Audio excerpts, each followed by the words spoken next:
제가 오늘 말씀드릴 내용은 혈소판 수혈에 있어서 이제 예방적으로 수혈하느냐 아니면 치료적으로 수혈하느냐에 대해서 우리가 항상 이제 환자를 보면서 고민이 되고 그 이제 에비던스를 좀 알고 싶지만은 프랙티스에서 우선 급해서 우선은 혈소판을 주고 이런 상황에 대해서 어떤 가이드라인과 어떤 에비던스가 있는지 이번 학회를 빌어서 한번 정리해 보자라는 취지로 이제 이 강의가 들어갔다고 제가 전달을 받았고요. 그래서 오늘 이제 한번 제가 리뷰해 본 걸 여러분들께 말씀드려 보겠습니다. 그래서 제가 오늘 말씀드릴 내용은 혈소판 수혈에 있어서 이렇게 프로필락시스로 하는 것과 세라피틱으로 하는 거에 대한 어느 정도의 백그라운드, 왜 이런 얘기가 자꾸 나오고 있느냐 하는 거에 대한 백그라운드하고 프로필락틱 플레이틀렛 트랜스퓨전에 대한 가이드라인과 그럼 과연 하려면 얼마나 해야 되느냐 이런 거에 대한 연구들, 그리고 마지막으로 이제 간단하게 세라피틱 트랜스퓨전은 어떤 가이드라인으로 하면 되느냐 이런 순서로 말씀을 드리겠습니다. 그래서 우선 용어를 먼저 알고 넘어가 봐야 되는데 프로필락틱 플레이틀렛 트랜스퓨전이라고 하면 대부분 임상 연구의 기준을 삼는 것이 어떤 것이냐면 혈소판을 수혈을 할 때 피가 나지 않아도 블리딩이 되지 않아도 수혈을 하는데 예를 들면은 이제 스트롬보사이토페니아만으로 수혈을 하게 되는 그런 상황을 우리가 이제 쉽게 말하면 이제 그걸 말하는데요.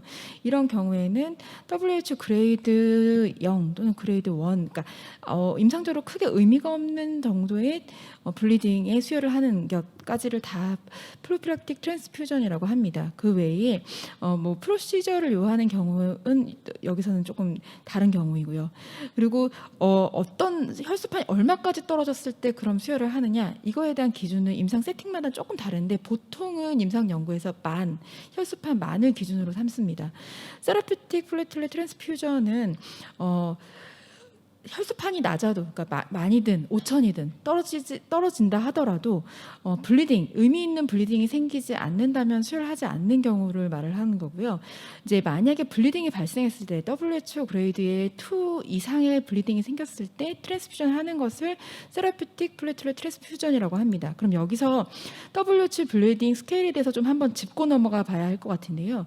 우리가 임상적으로 프로필락틱 트랜스퓨전에 해당하는 그레이드 1까지가 어떤 경우냐면 페트키아 파푸라 정도가 생기고 로컬하게, 그다음에 코피가 나는데 30분 미만에 나는 정도는 우리가 그레이드 1으로 말합니다. 근데 이제 그레이드 2부터는 이제 우리가 임상에서 혈소판 떨어졌는데 수혈을 해야 되나 고민을 하게 되는 정도가 어떤 정도냐면 이제 그레이드 2는 이제 임상적으로 의미가 있는 블리딩이라고 생각을 하면 되는데 멜레나, 헤마테메시스, 헤모프티시스, 그다음에 스트레서 프레시 블러드가 나오거나 아니면은 머스큘로스켈레탈 블리딩이 생기는 것 이런 등등, 또는 헤모다이나믹하게 인스타빌리티를 보이지는 않지만은 24시간 내에 RBC 수혈은 필요하지 않지만 비교적 소프트 티슈 블리딩을 이렇게 조금 더 우리가 조금 더 딥티슈에서 블리딩이 있는 경우를 우리가 그레이드 2로 정의를 하고요.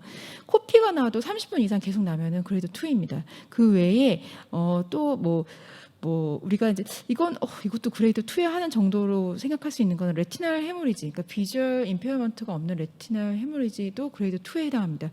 그럼 그레이드 3는 어떤 경우가 그레이드 3냐 하면은 24시간 내에 RBC를 서포트 해야 될 정도의 블리딩도 그레이드 3고요. ICH가 있는데 뉴럴로직 데피시시 없는 경우에 또 그레이드 3입니다. 이제 정말로 우리가 바이탈이 언스테이블하게 되는 경우 이제 그레이드 4에 해당이 되고요. 그러면 이제 이런 정도의 우리가 이런 블리딩의 스케일에 대해서 한번 언급을 해봤는데, 이런 플레이틀렛 트랜스퓨전에 대해서 우리가 왜 자꾸 프로필락틱, 세라피틱 이런 거에 대해서 계속 궁금해하고 컨센서스를 만들고자 노력을 하냐 하면은 혈소판 트랜스퓨전의 베네핏은 너무나 잘 아시다시피 블리딩 리스크를 줄이는 것입니다. 그 외에 그러면 어드버스 이벤트는 우리가 수혈을 했을 때 잘 알고 있는 발열 아니면은 정말 드물게 발생하지만은 트랜스퓨전 릴레이티드 어큐트 렁 인저리에서 우리 트랄리라고 하는 이제 이런 것들, 플루이드 오버로드 등등, 헤몰라이시스 등등 있지만 가장 중요한 것은 왜 계속 이런 연구를 하나, 이제 이겁니다. 그러니까 혈소판의 수급이 잘 안 되는 것이죠. 그러니까 혈소판 수급이 잘 안 돼서 그러니까 이 부분은 저희가 오늘 이제 듣고 계시는 선생님들께서 대부분 클리니션, 그러니까 임상 환자를 보는 클리니션 입장에서는 이거는 조금 무심하실 것 같고요. 진단검사학과 선생님들 이제 이게 매우 민감하신 거죠. 그래서 제가 이 강의를 준비하면서도 저희 병원 진단검사학과 교수님께 한번 여쭤봤습니다. 사실은 어드버스 이벤트라고 하더라도 그렇게 심하지 않은데 왜 자꾸 이걸 자꾸 연구를 하나요? 진짜 심각한가요? 이걸 여쭤봤습니다. 그럴 법한 게요. 아까 말씀드린 이렇게 많이 모든 논문의 앞에 이렇게 어드버스 이펙트를 잔뜩 나열합니다. 잔뜩 나열하고 보면은 트라이얼이 근데 100만 명분의 1명보다 적게 발생한다. 그리고 실제로 헌혈해직 가면요, 플라즈마에 대한 노출을 줄이기 위해서 출산 기왕력이 있는 산모는 아예 혈소판 수혈 자체를 못하게 합니다. 그러니까 실제로 우리가 헌혈을 하는 혈액 제제를 만들 때 이 모든 그런 부작용을 어드버스 이벤트를 최대한 막기 위한 장치를 많이 하거든요. 그리고 HIV 인펙션은 70만 명분의 1명. 그다음에 지금 이게 이제 2013년도 가이드라인에서 나왔던 거고 AABB 가이드라인에서도요.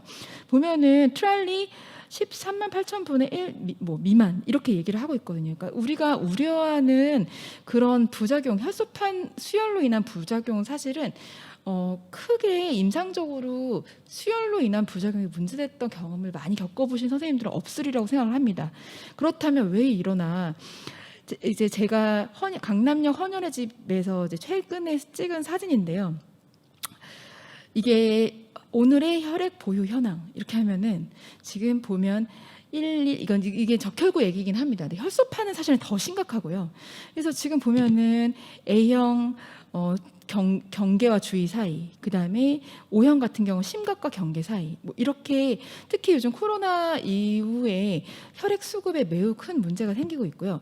그 중에서 혈소판은 동결 제제로 보관하지 않는 혈액 제제로서 상온에서 보관을 하기 때문에 유효 기간이 5일밖에 되지 않습니다. 박테리아 오버그로스로. 그러니까는 더욱더 수급에 문제가 있고 우리가 수혈을 하기 위해서 혈소판 처방을 하면은 이게 이제 당일날 수급이 안 되는 경우들도 많고 아니면 이제 뭐 하루 이틀 기다려야 되는 경우도 많은 이런 문제가 생각보다 매우 심각하단 말이죠. 그래서 이런 백그라운드 하에 프로필락틱 트랜스퓨전과 세라피틱 트랜스퓨전에 대한 연구가 계속 논란의 여지가 있어 왔고 연구가 되어 왔습니다. 이게 이제 영국 가이드라인인데 영국의 이제 블러드 뱅크에서 조사한 건데 이게 해마다 애뉴얼리 레포트를 내고 있지는 않는 것 같고요. 제가 이제 가장 최근 걸 찾은 게 2016년도였는데 보면은 프로필락틱 그러니까 혈소판 수혈을 하는 경우가 대부분 환자들은 메디칼이 78%, 서지칼이 22%입니다. 그러면 서지칼 환자 중에서 어떤 수술에서 주로 혈소판을 수혈하게 되냐 하면은 카디악 서저리가 한 49% 정도 합니다. 메디칼이 아까 78%라고 했는데요. 메디칼 중에서는 헤마톨로직 디지즈 환자, 블러드 캔서 포함해 에이플라스틱 아네미아 포함해서 블러드 디지즈가 65%에 해당합니다. 우리나라 이게 조혈모세포 이식인데요. 2017년도까지밖에 안 나온 포이기는 하나 경향을 보면은 아주 급격하게 빠르게 조혈모세포 이식 건수가 증가하고 있는 걸 볼 수가 있습니다. 이렇게 그러면 이제 이 필연적으로 따라올 수밖에 없는 게 혈소판 수혈이고요. 자, 이렇다고 보면 하면 아까 앞에서 보여드렸던 영국 그 블러드뱅크 가이드라인, 그러니까 애뉴얼리 레포트에서 보면은 혈소판 수혈 중에서 프로필락시스가 한 79%의 인시던스, 그러니까 우리가 정도 대부분 수혈되는 환자들 중에서 한 79% 정도가 프로필락시스로 수혈된다고 보시면 되고요. 그다음에 프로시저가 9%, 아까 말씀드린 뭔가 의미 있는 블리딩이 돼서 수혈하게 되는 경우가 이제 9%입니다. 그런데 이제 이게 지금 17년도고 이게 16년도까지 표인데요. 거의 숫자는 동일한데 여기서 조사한 거에 의하면 어프로프리에이트하게 수혈을 한 경우가 55%, 아웃사이드 가이드라인으로 한 게 37%. 그러니까 지금 이들이 조사한 바에 의하면 프로필락틱 트랜스퓨전이 조금 더 너무 과하게 된다. 이게 오딧 결과인데요. 이제 그런 레포트를 자꾸만 내고 있습니다. 그렇다면 이제 에비던스에 대해서 한번 말씀을 드려보겠습니다. 모든 플레이틀렛 프로필락틱 트랜스퓨전에 인용되고 있는 가장 굵직한 스터디가 이게 RCT가 두 개가 있습니다. 2012년도에 란셋에서 발표된 게 하나가 있고요. 2013년도 NEJM에 하나가 있는데 이 이후에 RCT는 없었습니다. 근데 이제 이게 너무나 이렇게 좀 어떻게 보면은 많은 공고한 그런 가이드라인을 시사해주고 있어서 계속 인용이 되고 있는 스터디이긴 합니다. 첫 번째 란셋의 2012년도 란셋에 발표된 내용은 다음과 같습니다. 인텐시브 케모세라피를 하는 어큐트 루케미아 환자 또는 오토로그스 스템셀 트랜스플란테이션을 하고 있는 환자 398명을 랜더미제이션을 했습니다. 그래서 아까 말씀드린 대로 혈소판 만 미만에서 의미 있는 WHO 그레이드 2 이상의 블리딩이 되지 않음에도 불구하고 수혈을 하는 프로필락틱 그룹과 WHO 그레이드 2 이상으로 블리딩이 생겼을 때 수혈하는 그룹으로 1대1 랜더미제이션을 했습니다. 근데 여기서 조금 짚고 넘어가야 될 게, 그러면 이제 우리가 이런 스터디를 하게 되면 프라이머리 엔드포인트를 블리딩 인시던스로 해야 될 것 같은데, 이 연구는 프라이머리 엔드포인트를 결국은 최종적으로 혈소판 수혈을 그렇게 해서 얼마나 하게 됐느냐, 이제 이걸로 프라이머리 엔드포인트를 잡았습니다. 그래서 향후에 많은 리뷰어들이나 아니면 많은 리트로스펙티브 리뷰 또는 리트로스펙티브 연구에서 지적받고 있는 사항이 이것입니다. 그러니까 블리딩으로 엔드포인트를 잡지 않고 플레이틀렛 트랜스퓨전 넘버로 잡은 게 조금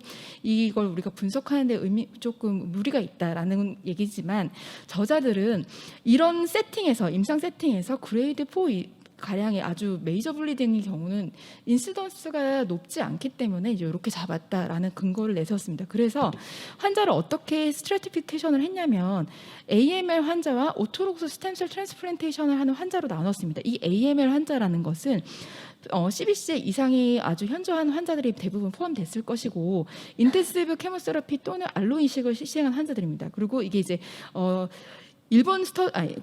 독일 스터디였는데, 독일의 에이페레시스 유닛, 그러니까 우리 성인 싱글 도너 페레시스로 만든 혈소판은, 거기 안에는 혈소판이 2에서 4 곱하기 10의 11승 정도 가량의 혈소판이 포함되어 있다. 국내의 수혈 가이드라인을 보면 3 곱하기 10의 11승의 혈소판이 들어있다라고 써 있습니다. 그래서 우리나라하고 비슷한 정도의 혈소판이 포함되어 있는 싱글 도너 페레시스로 수혈했다는 것이고요. 아까 말씀드린 대로 프로필락틱 트랜스퓨전 하는 그룹과 세라피틱 트랜스퓨전 하는 그룹으로 랜더미제이션을 했습니다. 이 스터디의 결과는 다음과 같습니다. 이 전체 환자들 중에서 프로필락틱하게 트랜스퓨전을 한 그룹과 세라피틱 트랜스퓨전을 하는 그룹은 예상했던 바와 같이 당연히 미리미리 수혈을 하지 않은 사람들보다는 더 적은 수의 수혈을 했다, 모든 환자에서.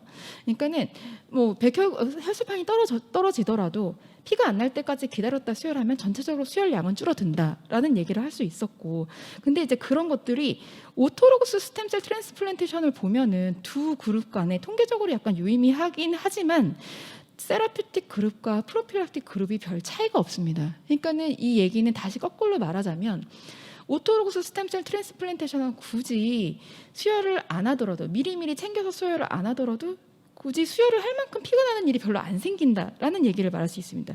세컨더리 엔드포인트로 그레이드 2 이상의 블리딩을 보면은 그런데 이제 데이터 자체는 그레이드 2 이상의 블리딩이 8명 대 9명에서 8% 29%, 28%로 통계적으로 유의미하게 보였지만, 그레이드 3, 4 보면 오토로그스 스템셀 트랜스플란테이션은 그레이드 3의 블리딩은 거의 일어나지 않았습니다. 그에 비해서 AML 환자들은 이제 한 1%, 3% 정도, 이런 환자들은 조금 더 블리딩에 좀 취약한 환자들이었다라는 것을 시사할 수 있었고요. 그리고 또 RBC의 트랜스퓨전 양도 세라피틱으로, 그러니까 혈소판이 떨어질 때까지 기다렸다가 피가 날 때까지 기다렸다가 수혈한 사람들이 RBC 수혈량이 더 많았다. 하지만 통계적으로 차이는 별로 없었다. 이제 이런 것들을 얘기하고 있었습니다. 그래서 이 스터디의 결론은 세라피틱 스트래티지를 오토로그스 스템셀 트랜스플란테이션에서는 한번 적용해 볼 수 있겠다. 굳이 혈소판 났다고 미리미리 수혈하지 않고 해볼 수 있겠다. 하지만 AML 환자들에서 스탠다드로 하기엔 조금 문제가 있겠다. 아직까지는 이제 이런 연구였습니다. 근데 이제 2013년도 NEJM에 비슷한 스킴으로 또 연구가 발표됐습니다. 아까 말씀드린 것처럼 이 환자들도 헤마톨로지 캔서로 케모세라피나 스템셀 트랜스플란테이션을 받는 환자들을 인루를 하였고요. 그다음에 근데 이제 여기서는 프라이머리 아웃컴을 이제 블리딩으로 했습니다. 정말 우리가 궁금한 걸로 프라이머리 아웃컴을 잡았습니다. 그래서 스레시홀드, 그러니까는 혈소판 수혈하는 스레시홀드를 여기도 만으로 했습니다. 아까보다 훨씬 더 많은 환자가 인롤이 됐고요. 아까는 이제 300명대의 환자가 인롤이 되었는데 이거는 1000명이 넘는 환자를 이렇게 이런 혈소판 낮은 환자한테 당신은 혈소판이 낮지만 수혈을 안 하고 우리가 지켜보겠습니다. 이런 거를 미리 설명하고 동의를 받은 스터디인 거거든요. 그러니까 참 하기 어려운 스터디인 것 같습니다. 근데 이런 스터디를 이제 랜더미제이션을 해서 했습니다. 그래서 600명이 랜더미제이션이 이제 여기서 물론 익스클루전 되는 환자들이 많았고요. 그래서 600명이 랜더미제이션 돼서 1대1 랜더미제이션을 한 스터디를 했습니다. 프라이머리 아웃컴은 블리딩으로 잡았는데 보면은 이 스터디는 이제 아까 말한 노 프로필락시스가 세라피틱입니다. 노 프로필락시스 환자가 프로필락시스 환자보다 의미 있게 블리딩이 많았다라는 이게 프라이머리 엔드 포인트에 해당하는 그래프를 보여줬습니다. 그런데 아까와 데이터와 비슷하게 그 서브그룹을 좀 자세히 들여다보면 오토로그스 스템셀 트랜스플란테이션을 받은 환자들은 블리딩의 이게 그레이드 2, 3, 4의 블리딩인데 47%, 45%로 차이가 없었습니다. AML 또는 인텐시브 케모세라피 또는 알로제닉 스템셀 트랜스플란테 등등을 받은 환자들은 프로필락시스를 하지 않은 환자가 58%, 38%로 통계적으로 유의미하게 블리딩 양이 많았습니다. 그래서 이 스터디의 결론으로는 프로필락틱 트랜스퓨전이 필요한 환자들은 이제 이런 경우 AML 환자나 아니면 인텐시브 트리트먼트를 받는 헤마톨로직 디지즈 환자에서는 아직까지 프로필락틱 혈소판 트랜스퓨전이 필요하겠다. 하지만 오토로그스 스템셀 트랜스플란테이션은 굳이 안 해도 되겠다. 이런 결론을 냈습니다. 지금 그 스터디 결론이 이제 아까 말씀드린 대로 이게 그 스터디 결론을 인용한 가이드라인이었는데요. 오토 트랜스플란테이션을 이용한 디퍼런스로는 이제 2.2에서 3 사이 디퍼런스가 있었지만은 이게 통계적으로 의미를 얘기하기에는 아까 지금 제가 보여드렸던 이 얘기거든요. 그러니까 프로필락시스 아닌 환자들이 통계적 차이를 보이기 어려웠고 그냥 케모세라피를 한 환자들에서는 이제 프로필락시스가 훨씬 더 이제 안전하다, 세이프했다라는 걸 말씀드릴 수 있었습니다. 그래서 이제 정리된 가이드라인은 이렇습니다. 그러니까는 프로필락시스 인디케이션이 되는 환자는 인텐시브 케모세라피 또는 알로제닉 스템셀 트랜스플란테이션입니다. 그리고 오토로그스 스템셀 플란테이션은 안 해도 된다. 선생님들이 프랙티스에서 어떻게 하고 계신지 모르겠는데 사실 저는 하고 있거든요. 오토 트랜스플란테이션에서도 프로필락틱하게 트랜스퓨전을 합니다. 이게요. 사실은 이런 가이드라인을 보고도 이제 제가 막 공부를 하고도 정말 이렇게 딱 적용을 할 수 있을까? 조금 자신이 없긴 한데 가이드라인은 이렇습니다. 지금은. 그러고 플레이틀렛 트랜스퓨전 스레시홀드는 아까 말씀드린 대로 만을 기준으로 합니다. 만 이상을 유지하는 걸로. 그리고 트랜스퓨전 도즈는 한 번 수혈할 때 그 싱글 도너 APLSS로 한 도즈를 하는 걸 원칙으로 합니다. 그 외에 아까 말씀드린 대로 이런 이거를 만에서 2만으로 하는 거에서는 인펙션이나 피버 등이 있을 때는 스레시홀드를 2만으로 잡아서 해라. 이런 가이드라인을 얘기하고 있습니다. 그렇다면은 지금은 RCT 2개를 보여드렸는데요. 이렇게 오토로그스 스템셀 트랜스플란테이션은 정말로 안 해볼 수 있겠다라는 걸 하지만 지금 클리니션들이 바로 프랙티스 적용하기에는 좀 두려움이 있잖아요. 그래서 후속 연구로 이런 것들이 또 나왔습니다. 그러니까는 실제로 싱글 센터 경험이었는데 프로필락틱 트랜스퓨전을 원래는 늘 해오다가 이런 그 논문을 보고 그 기관의 폴리시를 바꿔서 세라피틱으로 전환돼서 했던 그 두 기관을 비교한 그런 스터디였습니다. 이 스터디의 결론은 결국은 세라피틱 트랜스퓨전 스트래티지가 가능할 것 같다. 오토록스 스템셀 트랜스플란테이션은 이제 그렇게 결론을 매듭을 지었는데 프로필락틱 에라에서는 지금 보면은 이제 대부분 환자들이 림포마 아니면 멀티플 마일로마를 대상으로 한 환자였고 74명대, 세라피틱 에라로 들어왔을 때는 68명이었습니다. 그런데 프로필락틱 에라와 세라피틱 에라로 닿았을 때 세라피틱 에라에서 WHO 그레이드 1에 해당하는 블리딩 양은 많았지만 2는 블리딩 양이 별로 없었고 5명 있었긴 하지만 통계적으로 별로 큰 의미는 보이지 않았다라는 말로 매듭을 짓고 있더라고요. 이 논문에서. 그리고 의미 있는 출혈은 없었으며 TRM도 없었고 RBC 트랜스퓨전의 차이가 없었다라는 것으로 오토에서는 세라피틱한 전략을 할 수도 있겠다라는 걸로 매듭을 지었습니다. 그리고 이제 이거에 우리가 마지막으로 참고해 줄 수 있는 논문이 제가 이게 아마 가장 우리가 어떻게 보면은 우리가 할 수 없는 임상 시험에 좋은 그런 어떻게 보면은 좋은 에비던스를 보이는 게 아닐까 싶어서 제가 한번 가져와 봤는데요.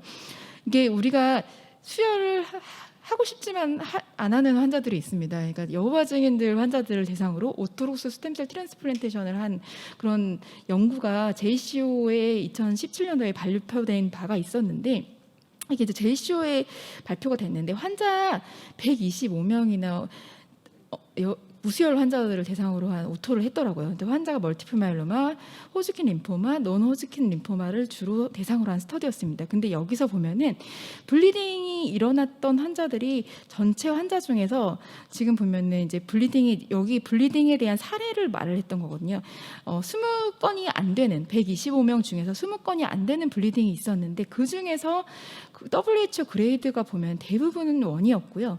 3가 1명, 4가 1명 있었고 2가 1명 있었습니다. 그러니까는 이렇게 오토로그스 스템셀 트랜스플란테이션에 굳이 수혈을 하지 않아도 블리딩이 문제됐던 사례는 없었다. 그리고 여기서 이런 블리딩이 환자가 혈소판 이런 사람들은 대부분 5,000m로 떨어졌을 때 생겼지 5,000 위에서 블리딩 된 경우는 없었다. 그리고 이런 것들이 모탈리티까지 이어진 사례는 없었다라고 얘기를 했습니다. 그래서 현재 지금 가이드라인은 이렇습니다. 아까 앞에서 말씀드린 대로 인텐시브 케모세라피를 할 때는 WHO 그레이드 2 이상의 수혈을 블리딩을 기준으로 삼아서 프로필락틱 트랜스퓨전을 하는 걸 레커멘드를 하고 있고, 오토록스 스템셀 트랜스플란테이션에서는 하지 않는 것을 레커멘드하고 있고, 그때 당시에 혈소판의 스레시홀드는 만을 기준으로 합니다. 그리고 할 때는 하나 하는 게 좋지 많이 한다고 더 좋을 건 없다. 이것도 이제 에비던스가 있습니다. 뒤에서 말씀드리겠습니다. 그리고 그다음에 만약에 환자가 열이 나거나 아니면은 피부가 있는 경우는 스레시홀드를 만에서 2만으로 올릴 수 있다. 그러면은 하나 주는 것보다 2개 주는 게 더 좋지 않느냐 하는 생각이 또 들잖아요. 이제 그럴 때 우리가 2개 주는 게 더 좋으냐 이런 거에 대한 에비던스가 있습니다. 현재 우리가 혈소판 제제를 임상에서 환자한테 수혈을 할 땐 2가지 중에 하나 선택할 수 있습니다. 플레트렛 컨센트레이트와, 그러니까 여러 사람한테서 홀블러드에서 추출한 플레트렛 컨센트레이트와 싱글 도너에서 추출한 에이페레시스 혈소판이 있습니다. 에이페레시스 한 유닛이 플레트렛 컨센트레이트 6유닛과 거의 같은 용량의 혈소판을 함유하고 있고요.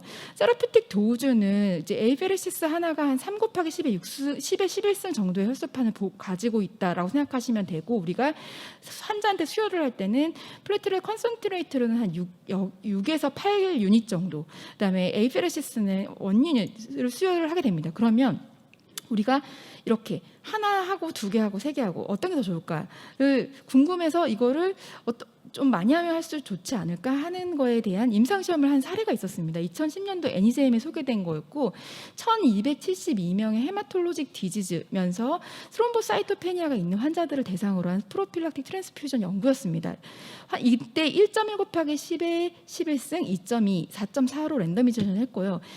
참고로 우리가 싱글 도너 에이페레시스가 한 3 정도 되니까 이제 요 2.2가 아마 스탠다드 도즈 정도로 생각하시면 될 것 같습니다. 그래서 이 환자들을 대상으로 조금 준 거, 스탠다드 준 거, 하이 준 거 이렇게 비교를 했을 때 프라이머리 엔드포인트 WHO 그레이드 2 이상의 블리딩 양이 어디에서 많았느냐를 본 임상 시험이었습니다. 여기서 보면은 그레이드 2, 3, 4에 해당하는 블리딩 인시던스가 이게 지금 로우 도즈, 미디엄 도즈, 하이 도즈인데요. 세 군간의 차이가 없습니다. 차이가 없고요. 그 다음에 여기서 또 조금 재미난 것은 로우 도즈로, 그러면 아까 이제 제가 서두에서 말씀드렸듯이 로우 도즈로 주면 더 줄수록 더 이게 가장 로도주까지도 차이가 없게 나오면 이제 우리는 로도주를 주는 걸 선택을 할 수가 있잖아요. 그런데 로도주로 준 경우가 결국은 최종적으로 혈소판을 준 양이 가장 많습니다. 그리고 하이 도주로 준 거하고 미디엄 도주 준 거는 똑같습니다. 그래서 이 연구의 결론은 어떻게 얘기를 하냐면 이제 이런 걸 바탕으로 지금 우리가 본 연구가 이게 2010년도 NEJM 가장 N수가 많은 스터디인데요. 로도주와 스탠다드 도주로 비교한 것도 그렇고 로도주와 하이도주하고 비교한 것도 그렇고 로도주가 더 좋게 나오지도 않았고 그 다음에 하이도주가 더 좋게 나오지도 않아서 현재까지 가이드라인은 에이페리시스 한 유닛의 스탠다드 도주를 프로필락시스로 하는 것을 레커멘드하고 있습니다. 그래서 아까 제가 보여드렸던 슬라이드 이 원 어덜트 도주가 어디서 나온 거냐 보기 위해서 제가 한 번 더 실었고요. 이제 이렇습니다. 그 외에 그럼 지금까지는 1번의 레커멘데이션은 리버서블한 본메로 페일리어, 그러니까는 AML 환자가 이식하고 회복될 여지가 있는 본메로 페일리어 환자들에 해당하는 프로필락틱 트랜스퓨전이었는데요. 이 경우는 리버서빌리티가 없는 본메로 페일리어 환자들한테서의 과연 프로필락틱 트랜스퓨전은 어쩔 것이냐. 예를 들자면은 MDS인데 더 이상 치료할 것이 없는 MDS 환자는 크로닉하게 스롬보사이토페니아가 계속 있는데 이 사람들한테 그럼 계속 수혈을 해야 될 것이냐. 혈소판의 라이프 스팬도 짧고 익스파이어 타임도 아까 5일 정도밖에 안 된다고 됐는데 그럼 그 사람들은 매주 수혈을 해야 될 것이냐. 이런 것들이 이제 궁금해지는 거죠. 근데 RCT가 없습니다. 그냥 그래서 지금 가이드라인을 가져온 걸 보면 우선은 이런 사람들한테는 프로필락틱 트랜스퓨전을 레커멘드하지 않습니다. 그런 걸 하지 않고 이런 사람들한테서는 WHO 그레이드 2 이상의 블리딩이 있을 때만 블리딩이 생길 때만 트랜스퓨전을 해라라는 걸 레커멘드하고 있고요.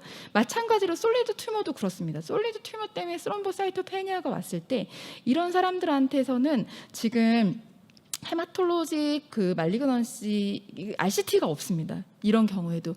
그래서 이제 그냥 가이드라인을 지금 가져온 걸 보면은 패널들은 스레시홀드를 너무 높게 잡지 말고 만 기준으로 잡아라. 그리고 그 중에서 예를 들어서 뭐 트랜스퓨전을 조금 더 많이 하게 되는 조금 더 블리딩이 좀 걱정스러운 네크로틱 튜머를 갖고 있는 자이네콜로지, 콜로렉탈, 멜라노마, 블레더 캔서 등에서는 조금 더 트랜스퓨전을 좀 더 하이 레벨로 하는 걸 권고한다 정도를 얘기하고 있습니다. 그럼 이제 우리가 임상에서 많이 겪게 되는 프로시저나 서저리 전에서 예방하게 되는 그런 수치 또는 예방이 필요한지에 해당하는 것들이 여기 헤마톨로지스트로서 컨설트를 많이 받게 되는 게 이런 경우입니다. 그러니까 페리페럴 카테터를 인서션할 때 우리가 과연 플레이트렛 트랜스퓨전을 해야 되는 것이냐. 우리 환자들도 마찬가지고요. 그다음에 히크만 카테터 같은 터널드 카테터를 할 때 더 좀 높게 해야 되지 않느냐. 그다음에 카다락 서저리 같은 거를 할 때 우리가 수혈을 해야 되느냐. 본메로 바이옵시 할 때 혈소판 낮은데 해야 되느냐. 이런 걸 레커멘드를 하는데요. 지금 보면은 센트럴 베노스 카테터 그러니까 2만이 넘으면 그냥 수혈 없이도 할 수 있다라는 것이 지금 가이드라인입니다.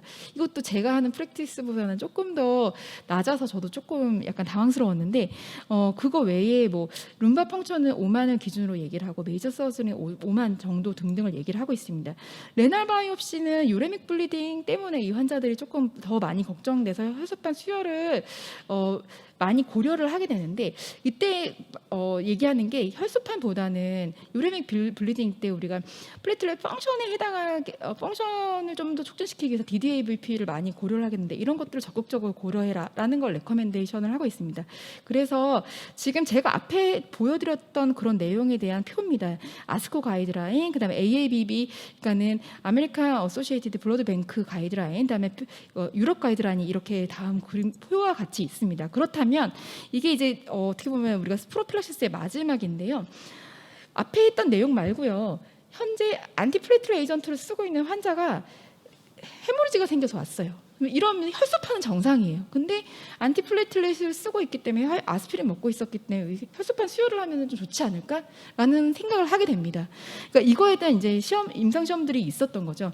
가장 몇 가지 이제 포지티브 데이터와 네거티브 데이터가 있는데. 이제 발상은 이렇습니다.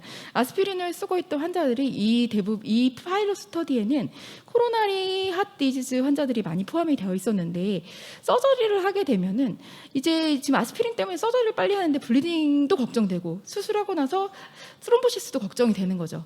그렇기 때문에 한 혈소판 2파인트 플레이트렛 컨센트레이트 2파인트 정도를 수혈을 하고 나서 그 다음에 이제 수술을 하는 이런 스킴을 했는데 이거는 블리딩을 줄였다라는 걸 얘기를 했습니다. 그래서 이제 RCT가 진행이 됐습니다. 아스피린을 먹고 있는 환자들이 ICH를 왔을 때 이 사람한테 트랜스퓨전을 하면 좋을 것이냐를 임상시험을 했었고요. 트랜스퓨전 한 군과 트랜스퓨전 하지 않는 군을 비교를 했었습니다. 최소 일주일 이상 아스피린을 먹었던 사람들을 대상으로 했는데 여기서 내린 결론은 거의 다 네, 돼서요. 네, 제가 그럼 마무리하겠습니다. 여기서 내린 결론은 뭐냐면 혈소판 정상인 ICH 환자가 아스피린 먹고 왔다고 해서 수혈할 필요는 없다라는 게 결론입니다. 굳이 그렇게 한다고 해서 더 좋은 결과를 얻지 않았다라는 게 결론이었고요. 그래서 여기서 이제 말씀드리고자 하는 거는 이때도 스롬보사이토페니아가 있을 때만 트랜스퓨전을 권고한다. 그래서 마지막 슬라이드가 세라피틱 트랜스퓨전에 관한 내용인데 이제 여기서는 굳이 언급할 필요는 없을 것 같습니다. 그래서 제가 준비한 슬라이드는 여기까지입니다.